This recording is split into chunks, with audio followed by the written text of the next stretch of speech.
జగన్ జిల్లాల పర్యటనకు సిద్ధమవుతున్నారు. ప్రజా సమస్యలపై పోరాటం చేయడంతో పాటు వాటి పరిష్కారానికి ప్రభుత్వంపై ఒత్తిడి తీసుకురావాలని వ్యూహరచన చేస్తున్నారు. పోలవరం ముంపు మండలాలు మొదలుకొని అనంత రైతు ఆత్మహత్యల వరకు రాష్ట్ర వ్యాప్తంగా ఆందోళనకు సిద్ధమవుతోంది వైసీపీ.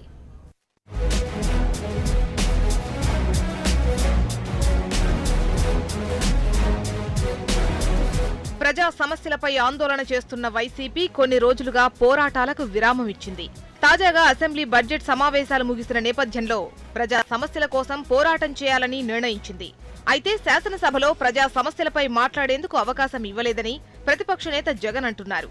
అసెంబ్లీ సమావేశాలు ముగియడంతో ప్రజల్లోకి వెళ్లేందుకు కార్యాచరణ రూపొందిస్తున్నారు. ముఖ్యంగా పోలవరం ముంపు మండలాల్లో పర్యటించాలని ప్రణాళిక రెడీ చేసుకున్నారు.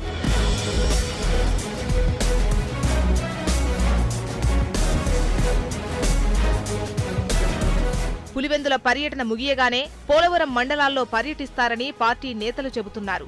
రాష్ట్ర విభజన తర్వాత తెలంగాణలోని 7 ముంపు మండలాలను ఏపీలో విలీనం చేశారు. విలీనమైన 7 మండలాల ప్రజా సమస్యలపై ఆంధ్ర ప్రభుత్వం దృష్టి పెట్టడం లేదు. దీంతో ఆ 7 మండలాల ప్రజల కష్టాలను ప్రభుత్వం దృష్టికి తీసుకురావాలని నిర్ణయించారు.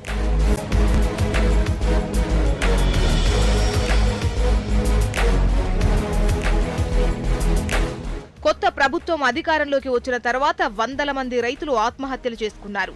రైతులను ఆదుకోవడంలో ప్రభుత్వం పూర్తిగా విఫలమైందని వైసీపీ ఆరోపిస్తోంది. ఇప్పటికే అనంతపురం జిల్లాలో రైతు భరోసా పేరుతో జగన్మోహన్ రెడ్డి 3 విడతలుగా యాత్రలు నిర్వహించారు. ఆత్మహత్యలు చేసుకున్న రైతు కుటుంబాలకు ఎక్స్గ్రేషియా చెల్లింపులోనూ ప్రభుత్వం జాప్యం చేస్తోందని పార్టీ విమర్శిస్తోంది. చివరి విడతగా రైతు భరోసా యాత్ర చేసేందుకు వైసీపీ శ్రేణులు అన్ని ఏర్పాట్లు చేశాయి.